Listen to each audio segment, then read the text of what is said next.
You see I messing round with them. Oh, girl, you insecure, change that fast. Oh, pack up and care ya. Yeah. Zombie boss. Watch me run out of breath, man.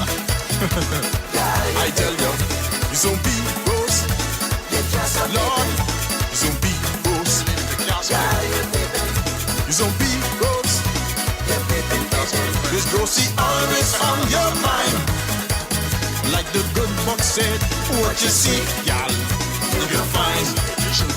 Lord, say stop, spin, oh y'all, you gotta stop, spin, break on, you gotta stop, spin, you gotta stop, spin, oh Lord, you gotta stop, spin, you gotta stop, spin, stop, spin now, stop beeping now, you gotta stop, spin, oh Lord, you gotta stop, spin, break on, you gotta stop, spin, you gotta stop, spin, break on, you gotta stop, spin, you gotta stop. Stop beeping now. Stop beeping now.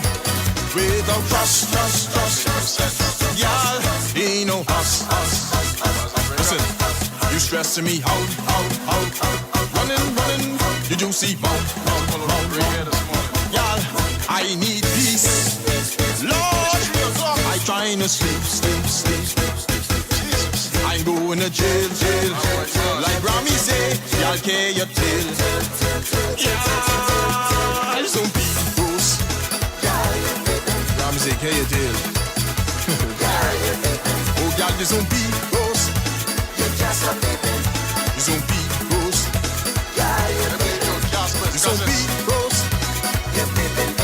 Cause Rosie always on your mind.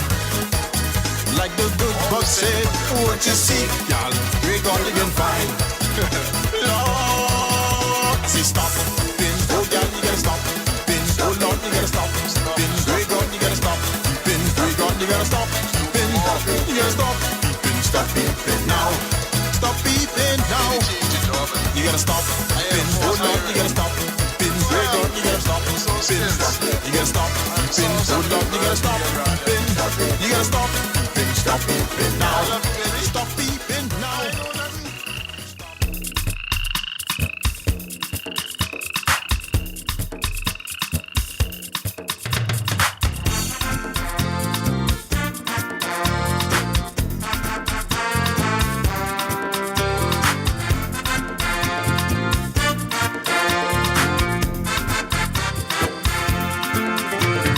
Don't be alarmed. My name is Sam. And I don't mean no harm. He said with a blink, please buy me a drink. My pocket's out of sync. I'll tell you a story, let's take a walk. Let's talk old talk. Was raining one morning as I was walking. The aftermath of every social revolution brings about change. Cultural norms and landmarks shift. As our minds and hearts expand beyond the familiar, to everything there is a season and a time to every purpose in the land of the living. This is our time to renew, revive, and restore the hope lost to the busyness of life. This is our time to dig again and rebuild from the storms of our past on a solid footing that holds. Welcome to The Foundation. The Foundation.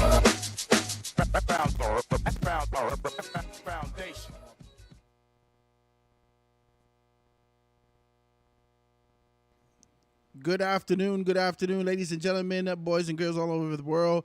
It is so wonderful to be with you. It's so wonderful to be here on another day, another time, another opportunity to be able to jam with you here in the land of the living. Got to be able to say that to you guys. I got to shout out to all those persons who are here, who are tuned in. Had a great show yesterday. Hope you guys enjoyed that. I got a couple compliments saying that they enjoyed that with Nana John Canoe II. Chris Davis, being able to have great conversations with us. Got to be able to say that to all those persons. Want to thank you so much for being able to tune in. And I got to say to you today, make sure that you go down there to these various places and check them out. We commit ourselves to doing some great things with these companies and whatnot. And so we just want to keep pushing that forward and being able to make some things happen in those areas. I told you, go down to Carpet World. Make sure that you get yourselves taken care of in that space, right? Carpet World, you can be able to find yourself in the position where some things are taken care of as it relates to your carpets, your flooring, and all those particular things. So you want to be able to be in a good position to get that done. And the numbers you can be able to call today, 341-8671, 341-8671. That is Carpet World, Carpet World. You want to go down to Carpet World and be able to get those things taken care of in that particular capacity. If you need a new carpet, if you need a new tiles, if you need a new... you know what I mean? Like the things, throw rugs. They got some great throw rugs in there also. So you want to be able to do that. You need a new rug in the front of the thing. Don't say welcome no more. It's just say me, right? Your front door. The thing don't say welcome no more. Just say me. Me? What? You need a door rug. You need to be able to do that. Yeah, get yourself a throw rug. Get yourself one of the rugs for the front door. Go down there. They got a good percentage off. They had that going on for, I got to call them and see exactly what's going on. But they had something great going on there for independent, 53% off. You could be able to get those things taken care of. You got to go down there and ask for my good friend Kyle Williams. He'll be able to take care of you in that capacity. So go down there. Like I said again, they're located on Blue Hill Road South. So when you get in down to Blue Hill Road, you headed down there, you're going to be able to get some things taken care of in that area. Blue Hill Road South, right there on the western side of the road. And you'll be able to see them. It's a green building right there on the side of the road. You can be able to, you can't miss it, right? So you can be able to see it. Go down there and get yourself taken care of, man. Don't live in this kind of capacity no more. You know, one thing I don't like is this survival mentality that we live in this society. It's just crazy. I mean, people could find money for the things they desire. I guess that's just what life is. But everything else is just, we live in a scarce position. We don't have it. I ain't got this. I ain't got that. You know what I mean? Like, come on, man. You don't have to have holes in your jockey. You don't have to have that. Now, listen, I know better than anyone. These are the most comfortable set. But when you're going out for Jesus' sake, leave them set home. You don't have to. Grammy said, make sure you wear a good set of underwear because you never know what's going to happen. You understand? If somebody got to yuck off your shirt or whatever the case may be, oh, Jesus God, this is how these people living? No. Let's not live in scarcity. If you need something, figure out a way to be able to get that thing taken care of. I hate to go in my space and I don't have proper rugs and I don't have that. That's just kind of that lends to the feng shui of the space. You know what I'm saying? Like, I spend some good time in the bathroom. I can need my rug to match the shower curtains. And yeah, I wanted the place to be decent. And you never know when people come to your house. One thing with people now, when they come to your house, the first thing they're going to do is, I can use the bathroom. They're trying to make a determination if you nasty, if they should eat out your pot.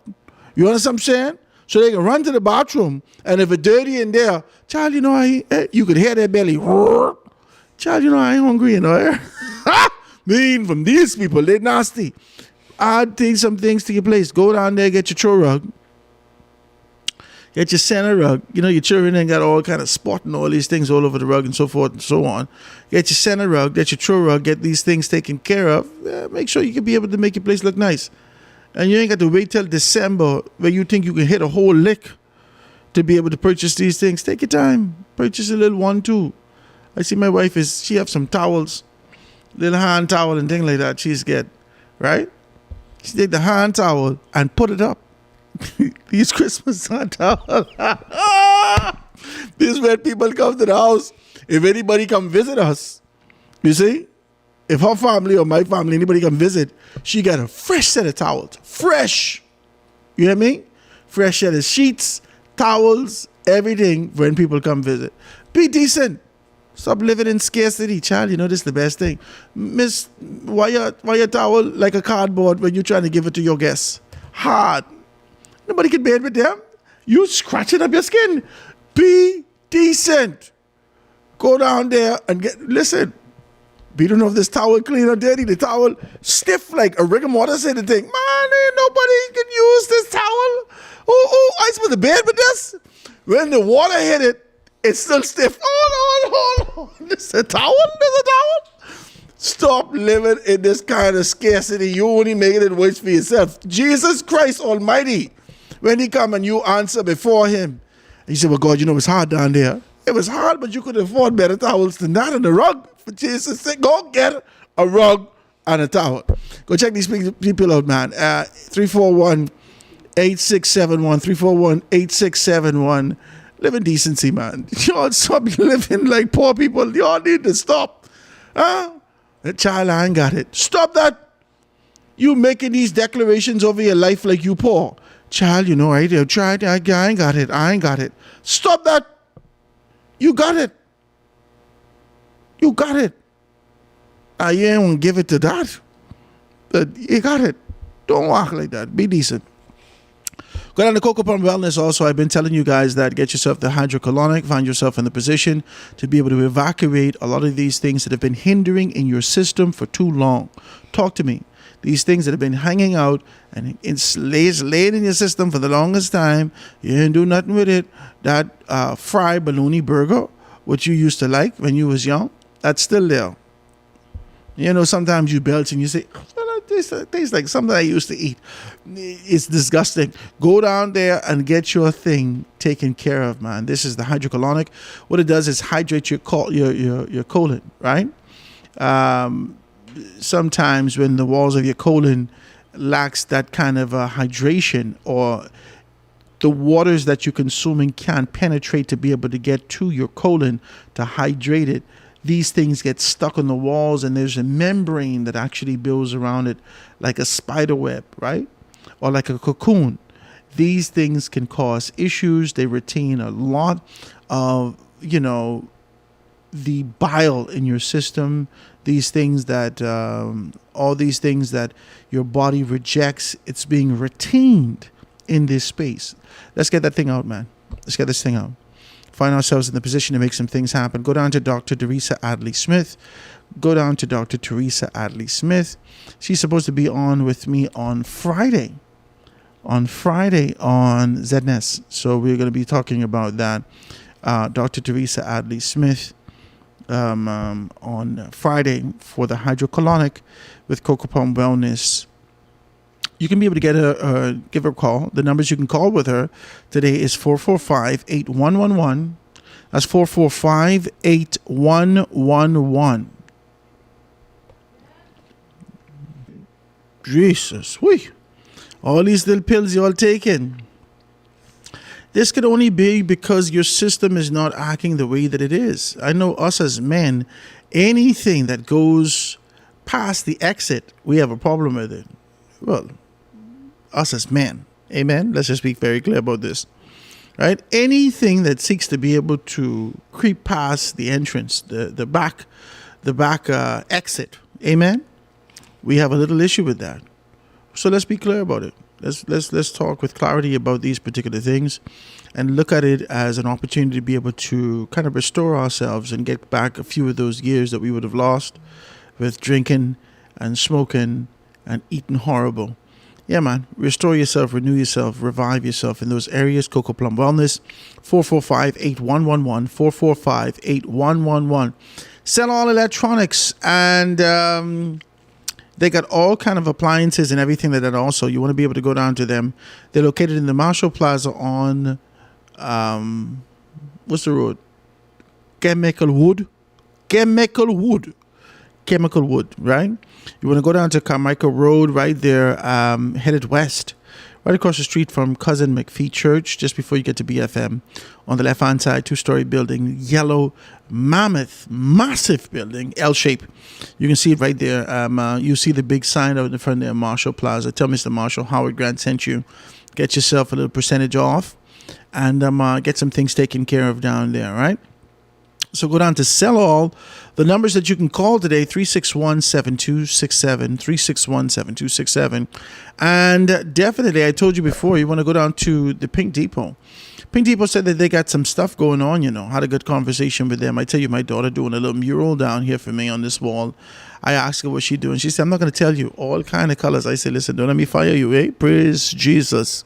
Right? So all kind of colors she putting on my wall. She need to calm down. But I can let her do it. You understand? So she out here being able to do that, and we got all our paints and everything from the Pink Depot.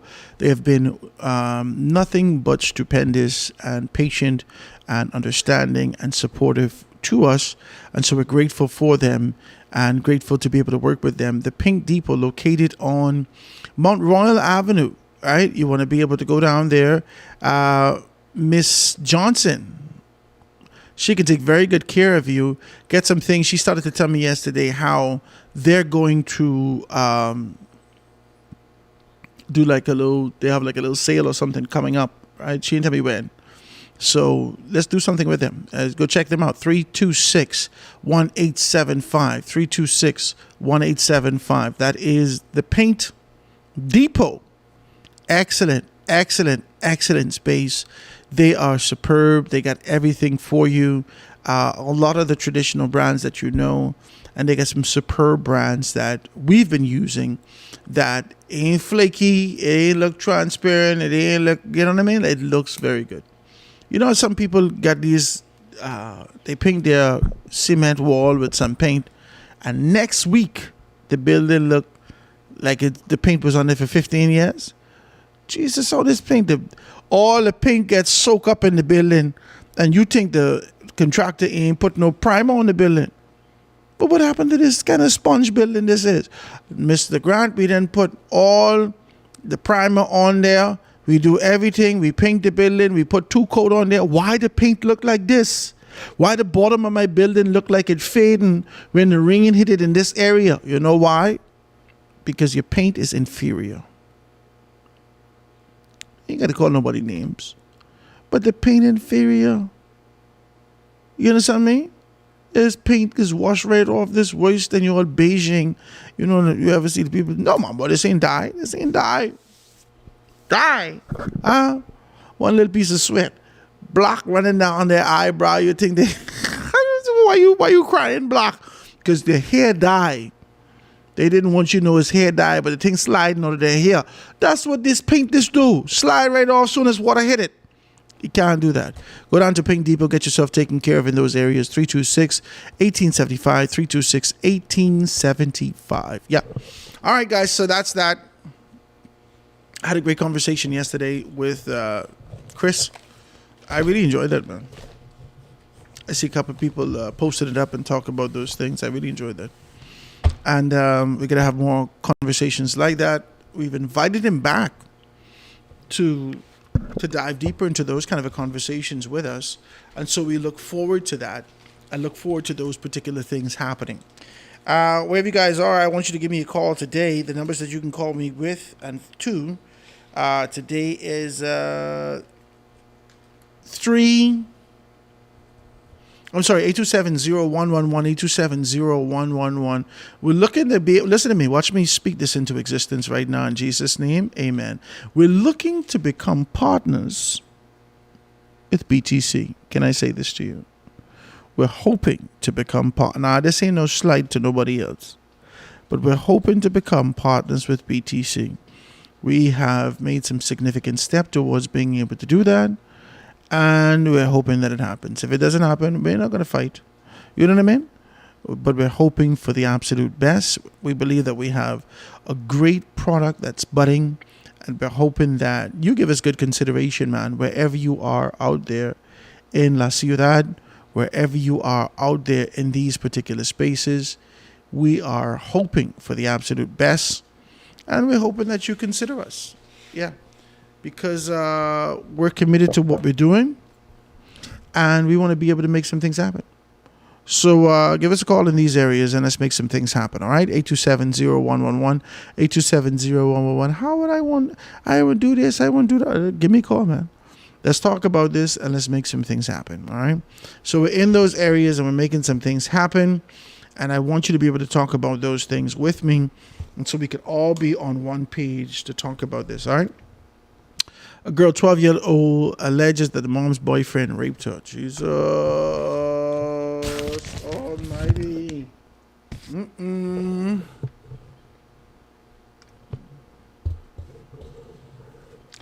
I got to be clear with you as I look at these things.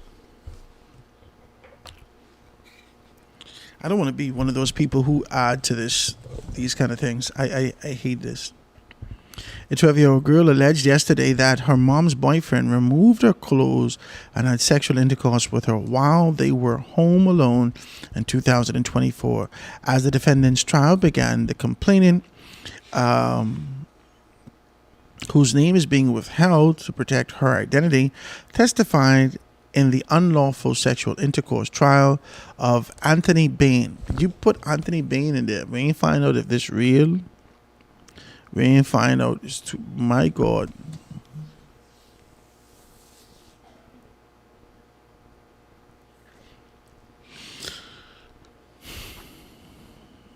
You put Anthony Bain name in the paper. Everybody, you know what happened yet. Did the little girl lie? I didn't say she lied. That ain't what I say. I said you are holding the little girl's name, which you should do. She's identified as the victim. But you're holding her name. But you tell everybody, Anthony, Tony, who we just work with, we know him. Oh, Jesus God, I didn't know Tony was like that. That's the first thing they can say. And then somebody can say, I always can see that in his spirit, you know, I can see that in his eye. You don't know if it's true or not yet. We out here, Tony, go to hell. This Bahamaland is a dangerous thing, you know. It's a serious thing. Let's read it and see exactly what's what. Anthony Bain, 50, before Justice Janine Weish Gomez. Prosecutors allege that Bain had sexually intercourse with the complainant, and she was 11 when they were alone in a home on Williams.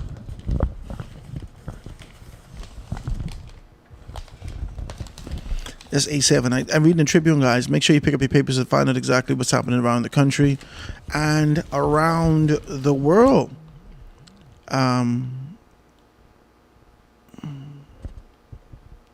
When they are Williams Lane, sometime between August 1st and August 25th, 2024, the complainant was tamed and soft-spoken throughout her testimony. She said that she was living with her mother, 3 siblings, and Bain, who was her mother's boyfriend at the time of the alleged incident. She said that the mother and the siblings were out, leaving her alone with Bain in their efficiency department. None of this sound right to me. None of this sound right to me. And I don't get to judge. I don't get to make a judgment on nobody. That's not what I do. That's not what we do. That's not what the intent is. But it doesn't sound right to me.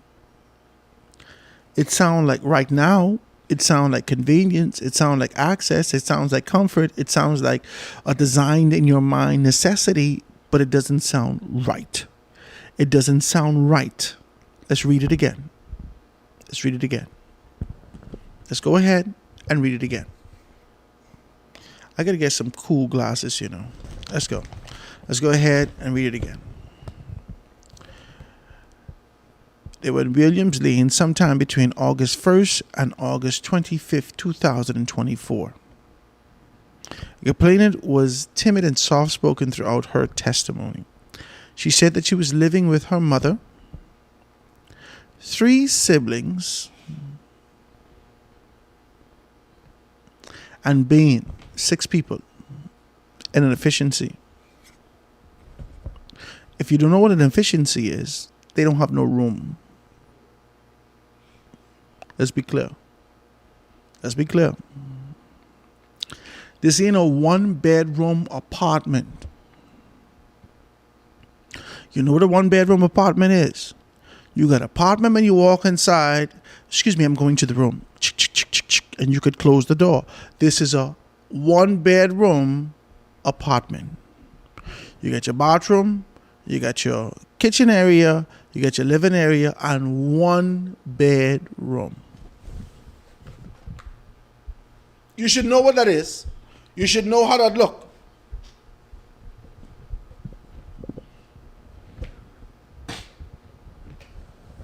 What we reading here is efficiency.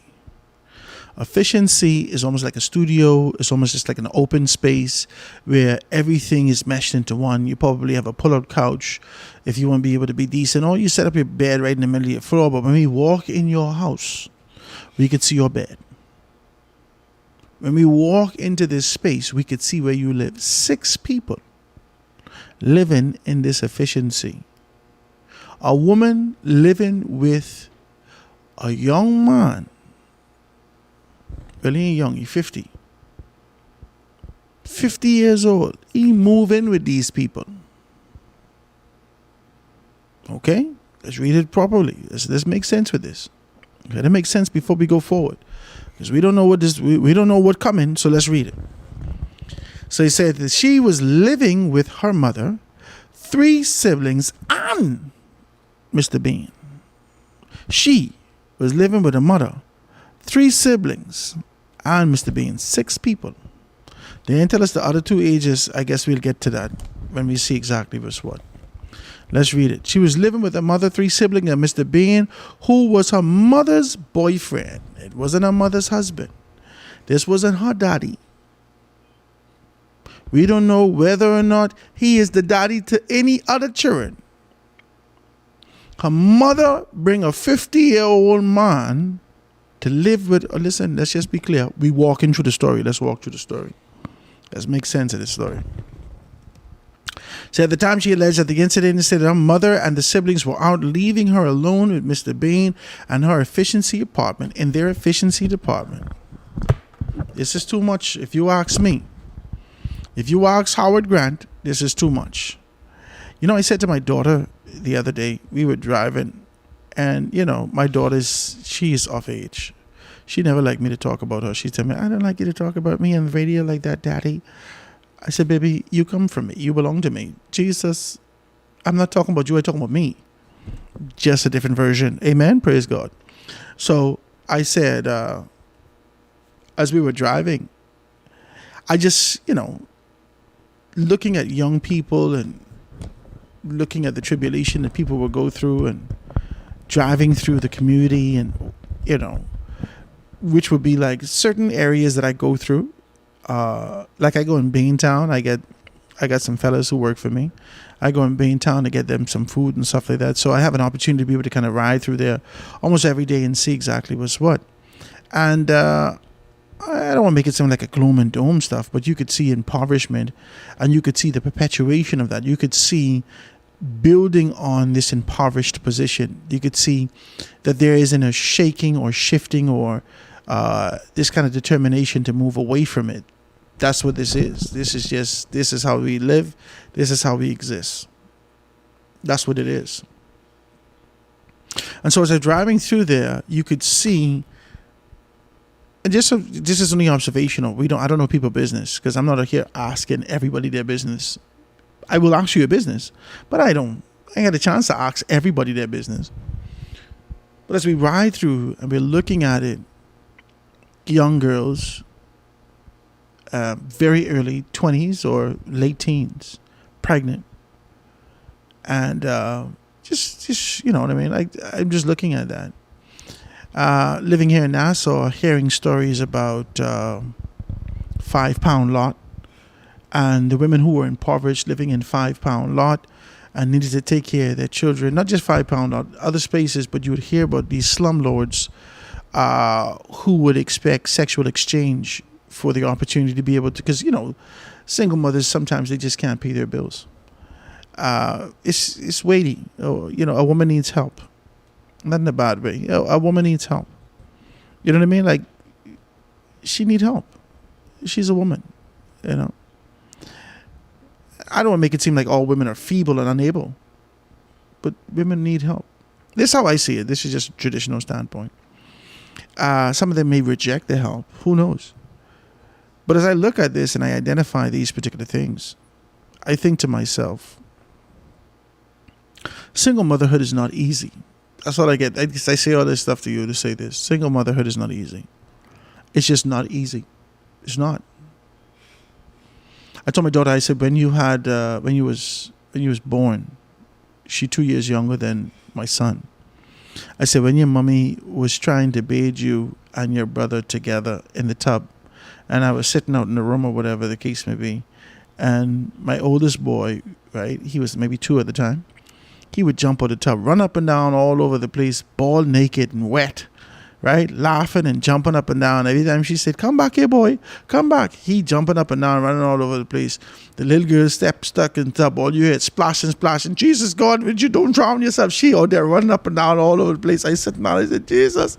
I get up, I go bathe the children. She do this, she do that, whatever the case may be. I say, wow, I don't know how women do this by themselves with 5 children, 4 children. This is crazy. This is just the observation. This is not condemnation. This is not, this sort of an idea of being able to call out your infractions or your impropriety. This is not, that ain't my business. That's not what I'm here to do. I'm simply saying it ain't easy. And no matter how hard it may be, a single mother need to be able to keep her guard up in a city full of wolves, lions, and tigers and bears. Oh my. Now, this ain't me condemning Anthony Bain. I don't know nothing about the situation. I don't know nothing about the situation. We reading this together. Amen? I don't know Tony. I don't know nothing about Tony. I don't know whether or not he gone to jail for pedophilia before. I don't know. It has been alleged in the community whether or not he always used to mess around with little children. I don't know whether or not his family would say, yeah, that's Tony. That sounds like him. I don't know none of this. I only saying from a young mother's perspective. Though it is hard raising 4 children, your guard still got to be up. Because lions and tigers and bears, oh my, exist. Can I say this to you? These men are lions and tigers and bears.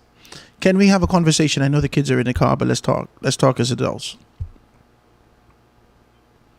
You know I'm diplomatically correct, so I won't say these things out of turn. In the barbershop, when I used to go to a barbershop on Carmichael Road, there's a gentleman who came in there. Sometimes you bring your woman inside the barbershop. The gentleman who came in there, he bring his girlfriend in there. Girlfriend look good. Ooh, praise God. What I mean by that, she pump like Bahamian. So when she go and he go, the barbershop talk. Now he come back. You listen to the story. You listen to the story. Let's listen to the story. I hate when the people give me their judgment before the story. Just listen to the story. Stop judging the story before you hear the story. You don't know, oh Jesus, you don't know what is happening in the barbershop. He's man. This is what man is talking. This is how he's talking. The barbershop he's talk. So he come back now.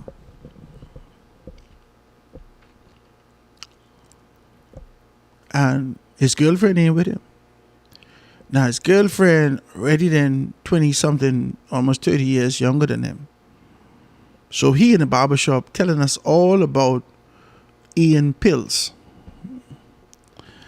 You know Ian Thomas. He's sending the bedroom bully pills, right? That's what Ian is saying. So he in here telling us all about these things that he's getting, this and that and all these things like that. So we in the barbershop laughing. I said, boy, you can get a heart attack. You can dead if you don't stop your foolishness. We talking, right? The conversation shifted into dark humor. I don't even think it was dark humor. I just think it was dark. And I couldn't believe he said this. But he said this as an older man. He's almost, I think he was almost 60. He's 57. Because Howard Grant is getting your business. Amen? I can ask you questions. Now, you can get mad and cuss me, but I didn't ask. So either you answer or cuss. It's up to you.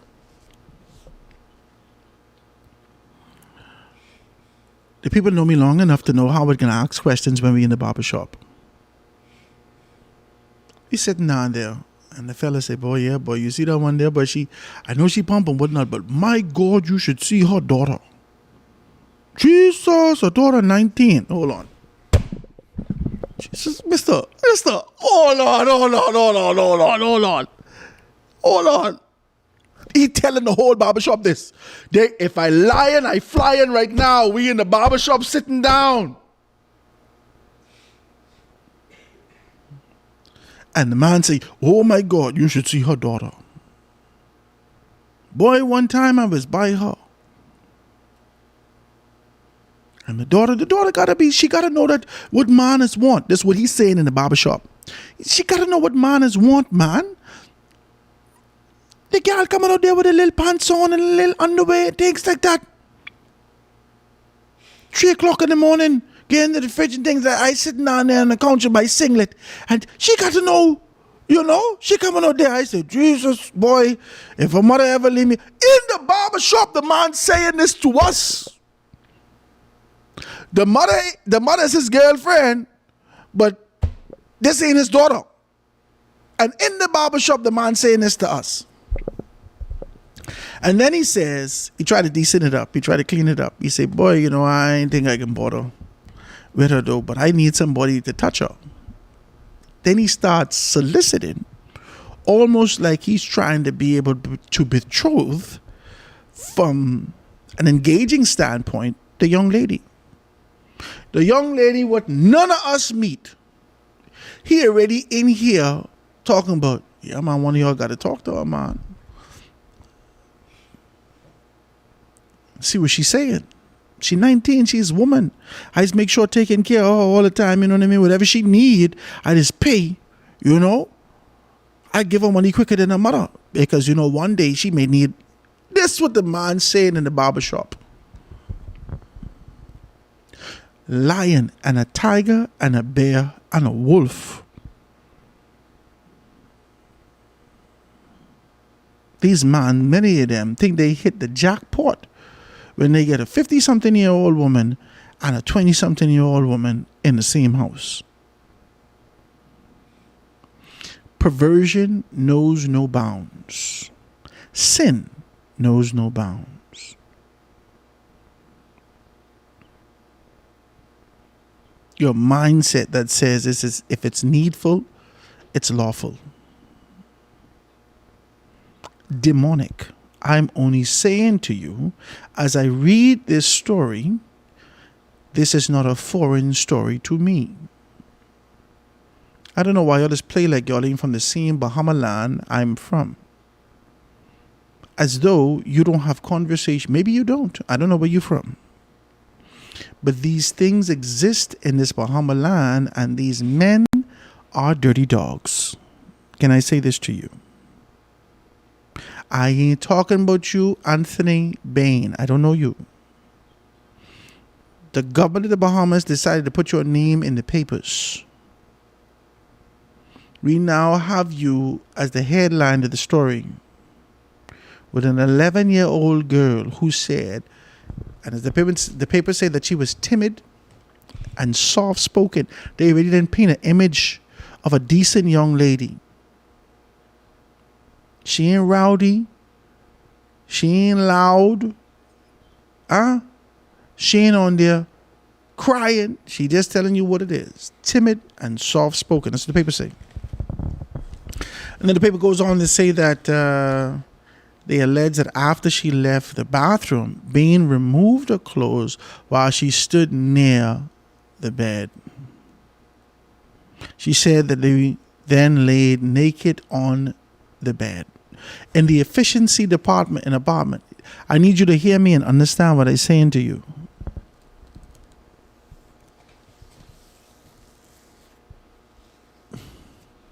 She come out the bathroom with her clothes on. This is what the stories say. I'm not putting nothing else in the thing. It said that he removed her clothes while she stood near the bed. She said that they laid naked. This is what the papers say. This is the Tribune I reading. She said that they laid naked on the bed. After taking time to compose herself, the complainant alleged that Bain had sexual intercourse with her. When asked to explain what she meant by intercourse, because it sounded like she actually said sexual intercourse, the girl said it was sex and alleged that Bain placed his genitals in her private parts. Listen, I know that the little children in the car, please forgive me. This is what the paper is displaying and saying with clarity, okay? So let's do so with decency and order and understanding that we have an objective to be able to alert people of predators and to alert our children of the predators that exist out there and make them to understand the sanctity of their bodies and that no one should enter beyond this point. Talk to me. You don't have the consent. Talk to me. She said, when I asked to explain about that, what she meant by intercourse, she explained that it's genitals in her private parts. And she said she sat on the toilet and cried after the alleged assault and felt bad, quote unquote bad.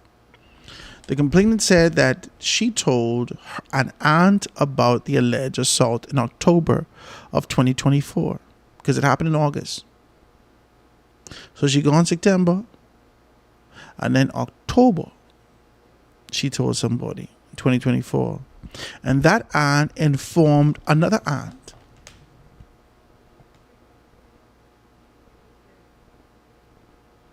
Jesus God Almighty. You're all around here talking and gossiping and saying, child, look at her daughter and this and that, and then look what she got her. That's what you're doing.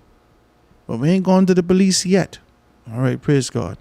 And then she later went to the police and reported what allegedly happened before going to stay with her aunt. The complainant said that she attended the Central Detective Unit on April 3rd, 2025, where she circled photograph number 10 in the identification document. She identified the person in the photograph as Bain and told police that he was the person who allegedly assaulted her.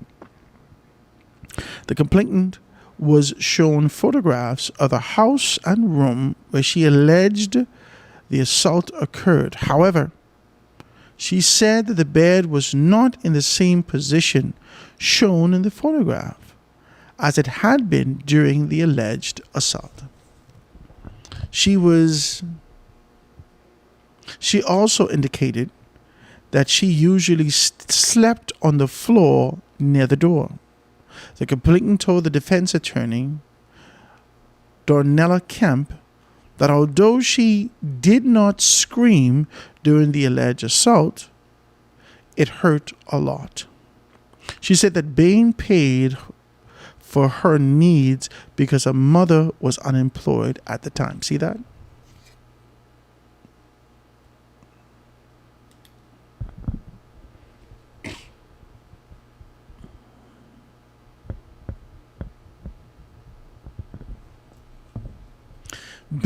Anthony Bain paid for her needs as a 50-year-old man, taking care of the little girl, didn't see this as a fatherly exchange. He saw this as something that should be mutually beneficial, that if I'm giving you something... Now, listen, before we run into this story, I can't say yay or nay. We're not going to put Anthony in jail, not yet. We don't know. We're reading the story, okay? It is indecent of us to sit here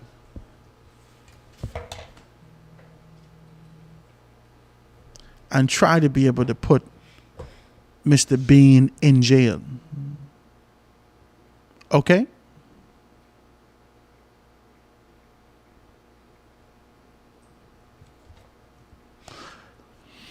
So let's look at the story. Let's talk about these things.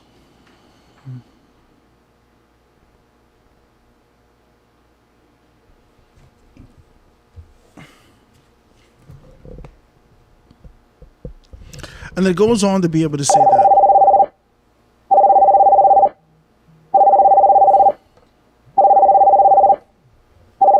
Okay.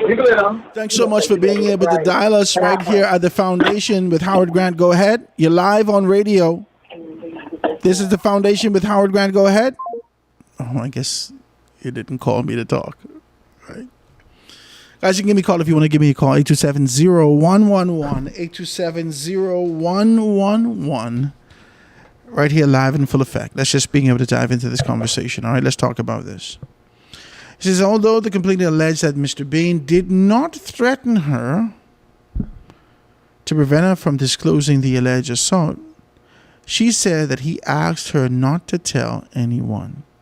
She said she did not want to tell her mother because Bain was his mother's boyfriend. Wow. At 11-year-old, who understood the dynamics of a relationship and the potential outfall of what that could mean. It's just too much. She had too much responsibility on her head. She was supposed to be a child. She was here trying to be able to navigate the shores and the banks of adulthood as an 11-year-old and found herself in this kind of a position. This is wrong. This is wrong. Let's dive deeper into it. The complaint told the defense that she did not have a good relationship with her mother and had run away from home in October of 2024. Hold on.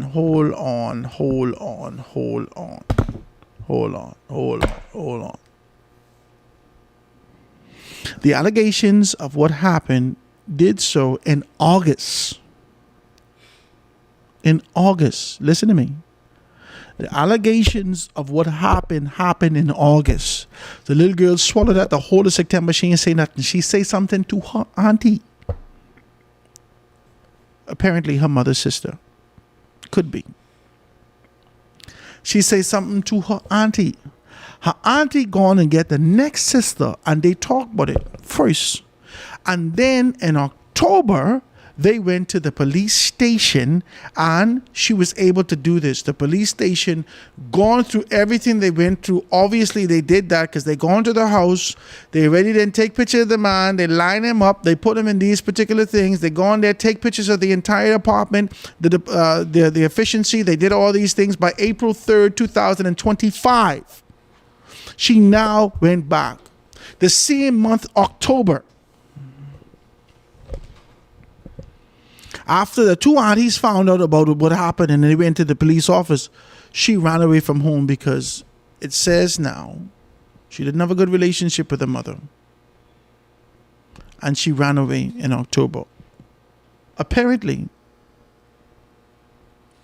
assumedly,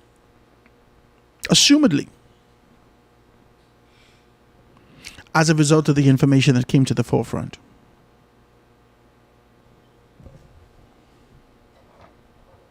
Ms. Kemp suggested that the complainant ran away into the landlord's home.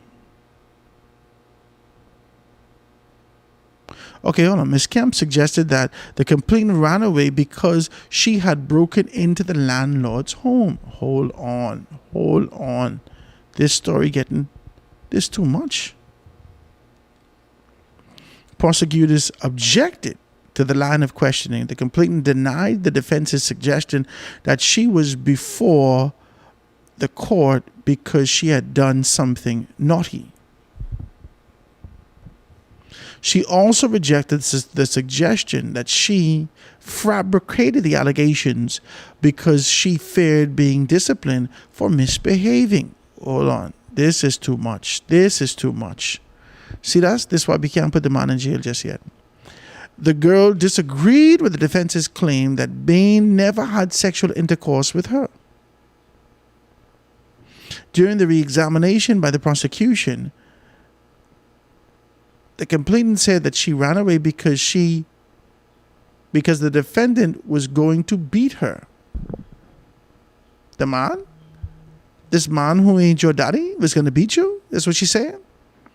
And then she said that she did not know why she and her mother did not have a good relationship. I mean, you got to know why. It starts somewhere. The complaint told the jury that she underwent a medical examination after making the allegation. Stanley ruled, and Miss Kemp represented the accused.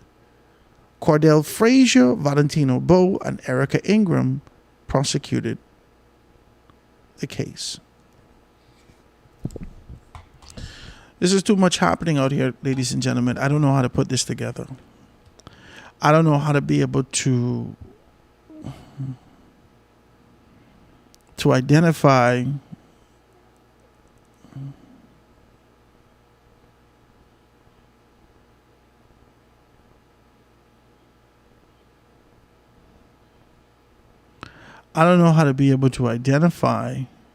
and say with any specificity, with any assurity that this is what has happened.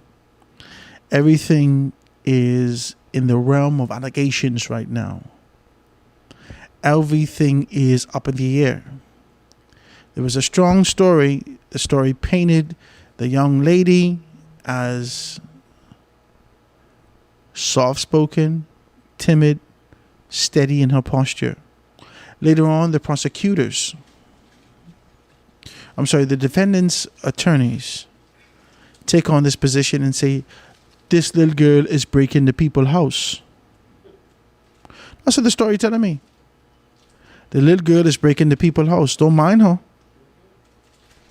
This little 11-year-old girl is breaking the people's house, and she was afraid. She broke into the man's house, the landlord house, know she was going to get in problems. And then she holler out, the boyfriend had intercourse with me.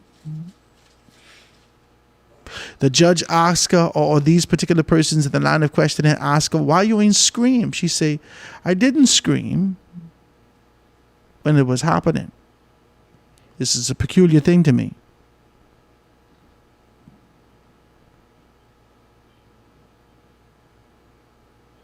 The only thing they say to me, don't bring people around your little children who you ain't married to.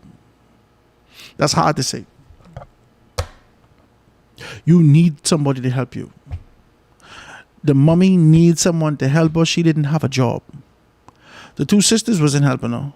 Maybe they help her already. Maybe there's row. Maybe, I don't know.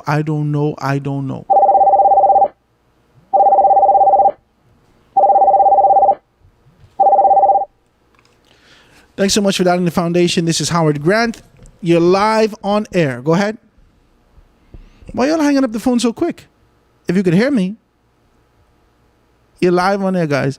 Give me a call, 827-0111. That's the second. You call, you ring it 2 times, and you hang up.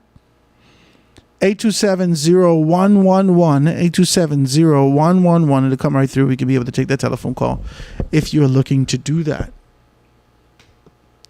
This is a lot for me to swallow today. This is a significant chunk. Right?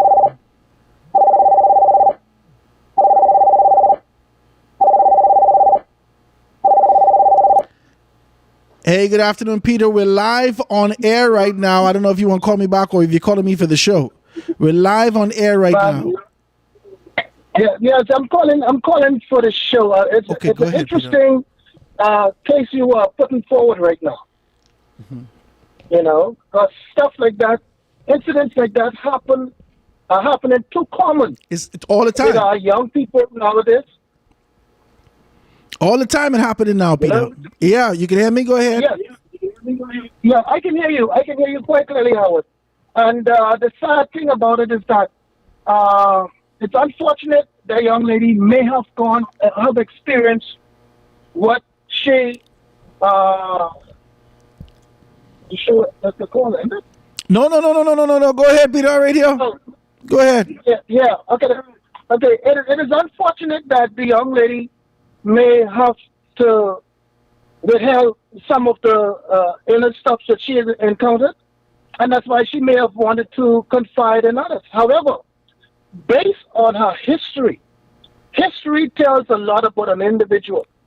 Now, if she was one who have a checkered past at her age, mm-hmm. It's a whole different ball game, because here it is now. The mother's significant other may be innocent. Mm-hmm. However, once an allegation as such come true, Socially, you yes, are no still longer. have to do. You can't look us in the face in the barbershop no more. Uh-huh. I don't care what happened or what ain't happened. Your name in the paper. We see Anthony Bain, 50 years old, 11-year-old little girl. Jesus, Anthony, Jesus Christ. We don't even want to talk to you no more because you can't be associated with things like that. Yeah, Howard, it is sad, but you know, a lot of these kids are like behavior. Our people back in our days when we were growing up, we were used to flying kites, spinning top, and doing a lot of those things that we grew up as young boys and young girls to make ourselves better. But we didn't have the internet. No. And we didn't have all of these polygamous movies to teach us certain stuff. Talk to me. So here it is now. Our people now are being exposed. Yes. Exposed to things that our grandparents were not exposed to. Talk to me. Unfortunately, those of us who grew up in that level of system, to be confronted now with this generation, Howard, there's a serious disconnect that we are experiencing, not only in this country, you know, but within the world right now, what's going on. But Howard, also Howard, you know, and I don't want to stray from your topic, right? But my good friend was murdered on Sunday. On Sundays, just like my brother, James Maxey. Yeah. The judicial system, my brother. We need help in that area. There's no way that you have persons on bail for an incident involving persons like Mr. Maxey and others who have also met their demise before they go to court to testify in their own case. Things like that should not be happening now in the Bahamas. What is the worst of the worst? Is it you, like they said, you got to be a police officer, a member of parliament, a member of the judiciary, for someone to murder you, for you to be considered, your case to be considered the worst of the worst? Or is it the common man where you have a court case pending against someone, and these courts, they don't want you to show up to court, they could kill you? Howard, something ain't right. I agree with you. We got to deal with this. But the situation, I love where you were going as it relates to the story with the young lady in particular. For her to now saying she's breaking into this, and though she is building a case history for her as it relates to the lifestyle she wants to live. Well, we can talk a little bit more about it. To drive people down in that, it's Howard. Only God could have that young man. I agree with you. If he didn't do it. I agree with you. Thank you, brother. Good show, man. I appreciate your telephone call. Okay, Thank you so very kindly for that. Yeah, man. Just being able to dive into it, guys. If you want to be able to give me a call, I'd love you to do so. 827-0111, 827-0111. I want to talk with you and kind of find out where your mind is associated with that. Let's be clear about this. Let's be clear. The story said the young girl timid. This is what we do in the court of public opinion. In the court of public opinion, we make this determination. The story already didn't tell me. The story says to me at the very onset, let's read the story at the very onset. It said to me, the complainant was timid and soft-spoken throughout her testimony. And then we jump forward after the allegation. She said she did not want to tell her mother because Bain was her mother's boyfriend. And the complainant told the defense that she did not have a good relationship with her mother and she ran away. In October, remember, she skipped the whole of September. She tell us something happened within a 25-day span between the 1st and the 25th. And then she did not decide to do nothing and tell nobody nothing until October. And Miss Kemp, which is she represented the accused, she represented Mr. Bain, Miss Kemp suggested that the complainant, the little girl now, this is 2024, 2 years past, the little girl 13 getting on 14 right now. Miss Kemp suggested that the complainant ran away because she had broken into the landlord's home.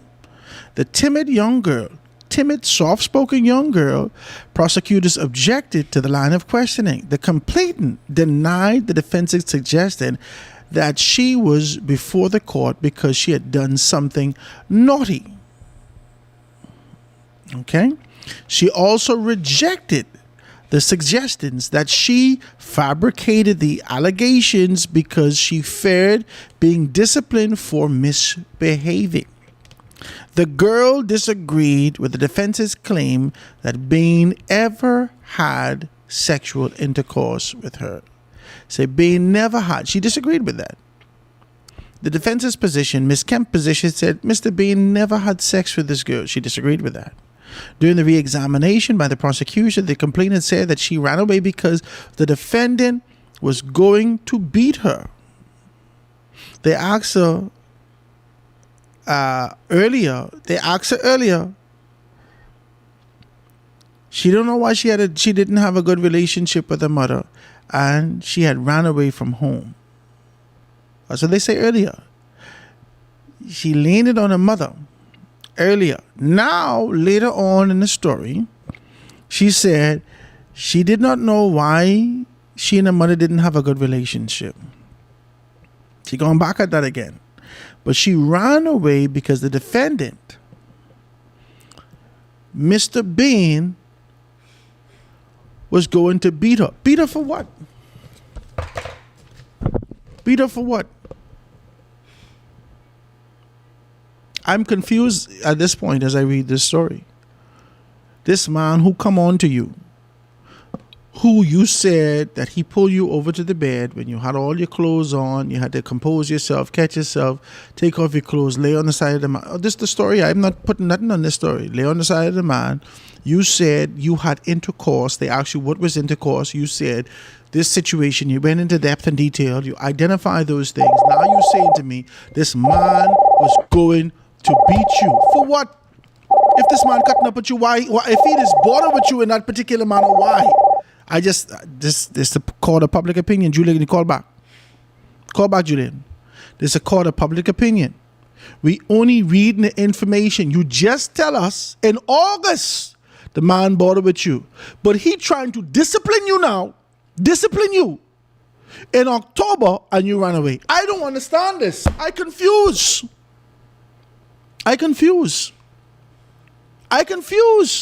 He never threatened your life. I threaten you now. You better don't tell nobody this, because I wouldn't give your mother not one more noodles. I wouldn't buy no butane. I don't know. I'm just saying. The story says to me, none of this happened. Go ahead, Julian. What's happening with you? Yeah, Robert. How you doing, man? Everything good? What's up? I am following this story from the beginning. Mm-hmm. There is a actor that is missing. I ain't heard you say anything but a father yet. But we knew he was missing long time if the boyfriend living in a house with 4 children from one woman. Yeah, who but he I is. understand that, but I was trying to hear the connection with her and her father. There's no daddy in the picture. I hear you mention the girl, if a daddy dead or alive. The story don't tell me nothing but her daddy. The story only tell me that 4 little children, and I don't know what size they is, I assume they little children. 4 little children live in an efficiency with their mother who didn't have a job, and the boyfriend who was 50 years old was taking care of everybody. That's what the story tell me. Okay, but what I'm saying, Howard Grant, years go by. I used to date a lady with a daughter, right? The daughter was older than 11, so she should have been about 13, 14. And I told the lady, I'm now coming around your house. You have a young daughter and a son. I'd want to meet their father. Why you got to meet their daddy? You don't need to meet their daddy. They said, I said, no. If I take you and I come into your house, I never lived with a woman. I used to sleep there 1, 2, 3 nights a week, now and again. But I said, I want to meet. I put myself in the position of my children, mommy seeing somebody else. I'd like to know who my mommy, who my children mother seeing. That my sexual part, that my this. I want to know who's coming in the house with my daughter. And she got offended by me asking to meet her children daddy. Why are you asking to meet her children daddy? I trying to cover myself in case of anything. She got you on a mission, sir. You have to take care of one of these things. No, I don't mind helping. So this was a heavy relationship. You all was looking to get married. I needs to know. Huh? You was looking to get married with this woman here? No, not really, but this was a serious relationship we was in. This was no sweetheart thing that's come around, pick up, drop back off. Like I say. It sounded like it was serious for you. I hope it was serious for her because I had clothes and all. She don't want you to meet her baby daddy. That is not your business. So tell me. Howard, I thought a woman with a real woman would have been glad to say, boy, this man sounds like he making some sense. No, he wanted to meet the children, daddy. You know how the relationship ends. Around your children. Julian, you ain't know she ran away. You ain't know she ran away from the man. You don't know if it was an abusive situation. You don't know what it is. I don't care what a relationship they had before that made sense. I trying to clear myself in case of anything happens. See, that's how a lot of people, a lot of men just get jammed, you know. And then one time ago, you just had to worry about who man these women having around your daughters. Now you got to worry about who man these women having around your son and your daughter now. One time ago, like they say, you could have sent your son them outside to talk, but go spend top and the girls up staying those to play the dog baby. Now you got to get the son spend the top on the porch. This thing mixed up now.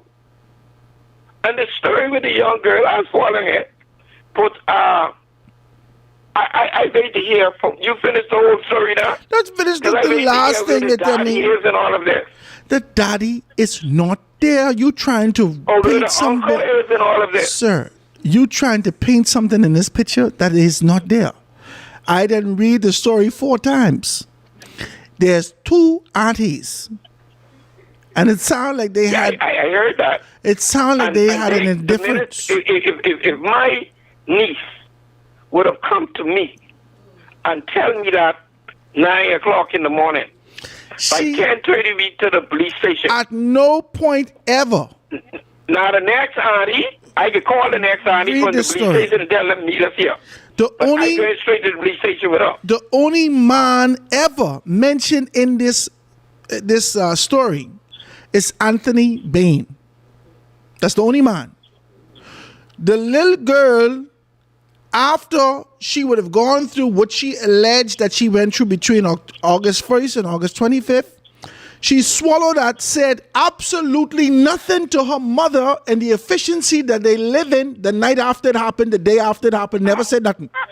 But Howard Grant, I don't want to be the judge or the jury. She swallowed the whole information, the whole of September.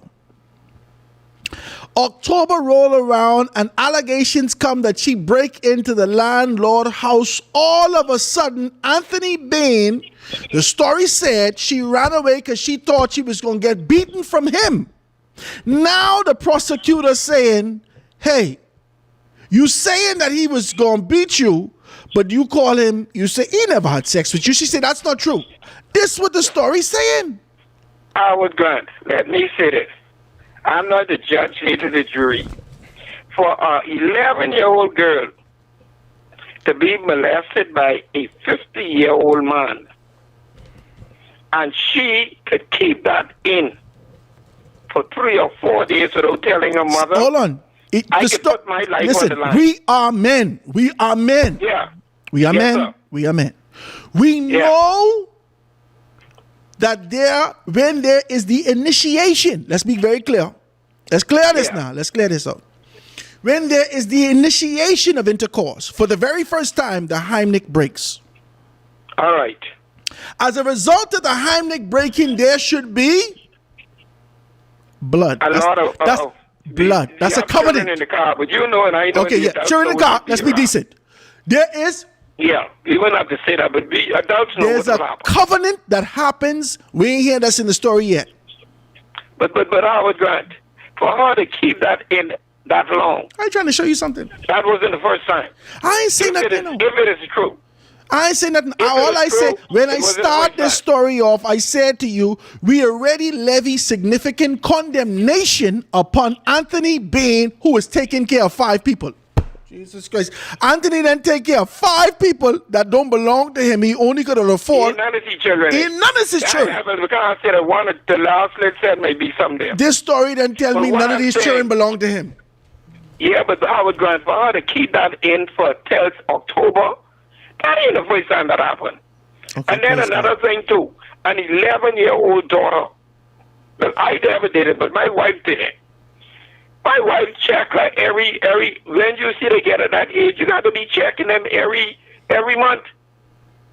Every 3 weeks, every month you have to be checking up on them. They breaking into a new leaf. Sir, if it's that serious, you know what I'm saying? If you're supposed to have that relationship with your daughter, 11-year-old, you're supposed to be watching her underclothes and things at that age. If you're washing it, you should know. The clothes got to wash. Let's be decent. The little children in the car, but we all know as adults. There are some things that ain't lying and right. Okay, so what the mother saying, I ain't got nothing what the mother had to say about it. The mother ain't saying nothing. She say, "Hon and mommy don't have good relationships." That's what she said. The story you ain't reading. You listening, but you ain't listening. Listen to me, her mommy. So what her mommy testified? Her mommy ain't testified nowhere in this story. Nowhere. The only time any woman talk in this story was the 2 sisters, the aunties, who talk amongst each other. And then they decide to go to the police station. So why are they getting the girl mother? What did the police station? The girl do? mother was not in the story. The girl mother don't have a job. The little girl understood that don't have the job. They don't have the job. Social services take care of people who wicked. The little girl said she didn't want. Oh God, I am talking about why the first auntie she talked to, less than an hour when she done bathe and wash her face. She's supposed to pick up that little girl or care the little girl if she was there. The first auntie called her sister. That's what the story said. I would have called my sister, Howard Grant. Understand what I'm saying? I would have called my sister from the police station.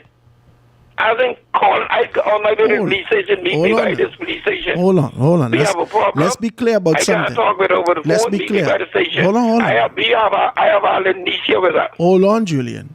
Now let's be clear. The little boy who cried wolf 3 times. Yeah. By the 3rd time, they had to decide whether or not the wolf was going to come, and they take too long with the deliberation. And some things happened. This young girl cried wolf before? I didn't say that. I'm trying to explain to you that if they had to have a congregation, if they had to convene and have a whole meeting to find out some things before they make a serious step like this, that means to tell me something that happened before. Something happened before that they wasn't always sure with the little girl accurate. That the little girl information is accurate. So where is this landlord? This landlord, who she breaking? He testified. He got to come to the table because they didn't put him out there. They didn't put it out there, so he got to come forward as we watch the story. He need to come forward and say the little girl breaking nose. This little girl song, if what they're trying to pin on her now, they just know she's breaking nose after she reported this incident. Now watch it now. She never breaking nose before she reported this incident. Watch it now. I ain't putting nothing on the little girl, and I can't take nothing off. Not me neither. But I'm saying, based upon this story, she was a troubled youth, and this and that. The story start off and tell me she was calm and manly when she was giving her testimony. The story start off and tell me that she's a timid, soft-spoken little girl, and she knew how to present herself accordingly to be able to get herself over the top. She used words like intercourse. She ain't say our colloquial terminologies and so forth and Yeah, so on. yeah. And that means that she's exposed and she understands some things. She's educated enough to know how to navigate words.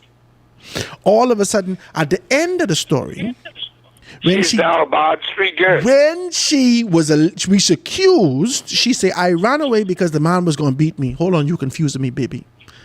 The man who you just said was taking advantage of you. All of a sudden, he's trying to be able to be an authority figure. And you confused. I'm totally, I don't understand what's happening here.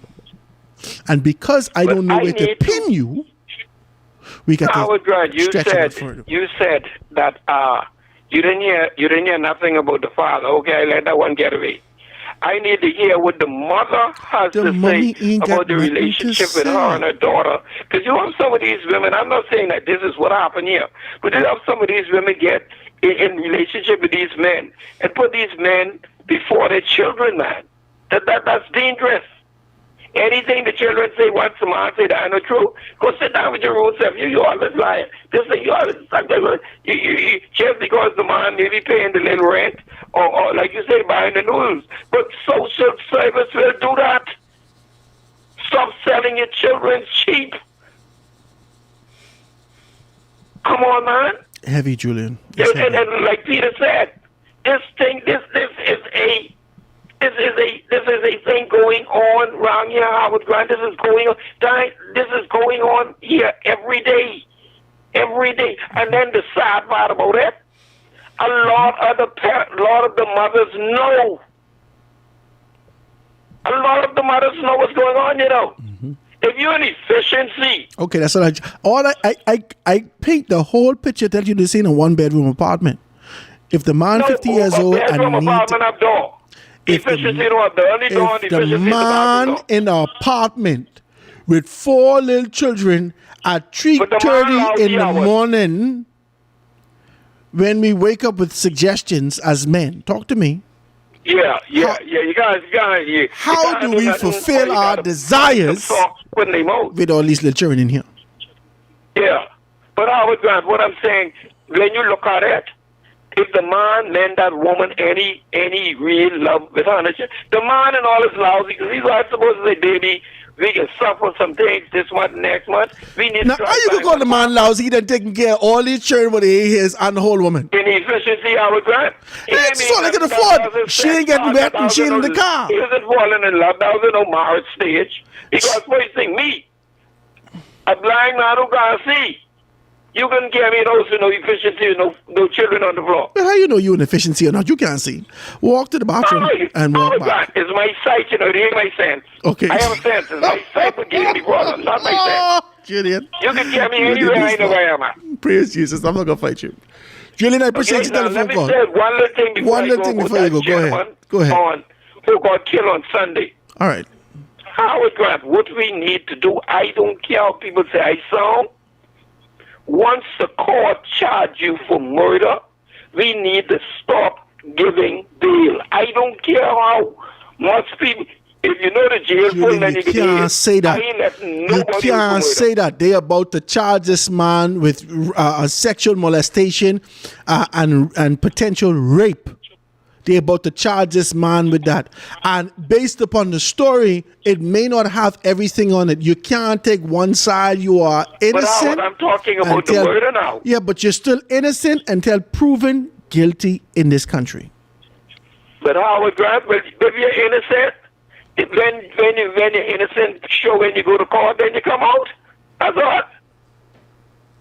If But you're innocent, you got to let it then cost. they gonna put you in jail for 20, 30 years. You in there waiting trial. You have to prove you're innocent. When you go to court, once you prove you're innocent, then the court let you go. My God. But how you gonna have a case now if the witness dead? Well, that's the whole idea. But thank God they shoot that one in the back, so he can know what's happening. Sir, you need to stop. Thank you so much for your telephone Yeah. call. God bless. I don't know if I can participate in the thank God they shoot you in your back thing. I don't know if I can help in that. You know what I'm saying? I hear him. And listen to me, let me tell you something. Living in this Bahama land for the years that I've been living here. Living in 8 Mile Rock hearing the stories that I heard as a child, as a young man coming up in 8 Mile Rock, being a young man in an era where crack cocaine was predominant and drug money was all over the place, watching 9th grade young girls who I like so bad cutting up with the young girls. Listen to me. And the girls used to put their money in their top pocket. Listen, they got more Blue Marlins in this top pocket than you could shake a stick at. We in the 9th grade. Okay? You don't think the mommy and daddy them know money coming in? Blue Marlins, they can't even. Chicken and fries only cost $2. If you go down and get one big dinner, the most your dinner costs and a plate heavy, $5. If you get a $5 dinner, oh Jesus, you are balling.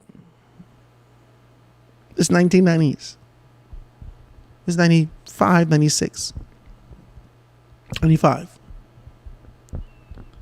Young girls in the 9th grade, we ain't even reached the 10th grade yet.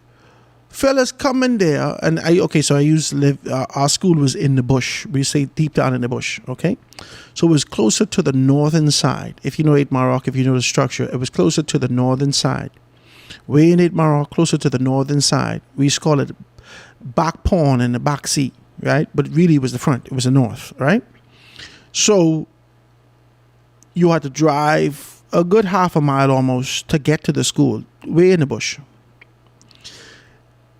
There were track roads to 8 Mile Rock High School. So there was a track road that ran through Pinedale, and so that track road ran all the way up through Hannah Hill, right? It was a track road, right?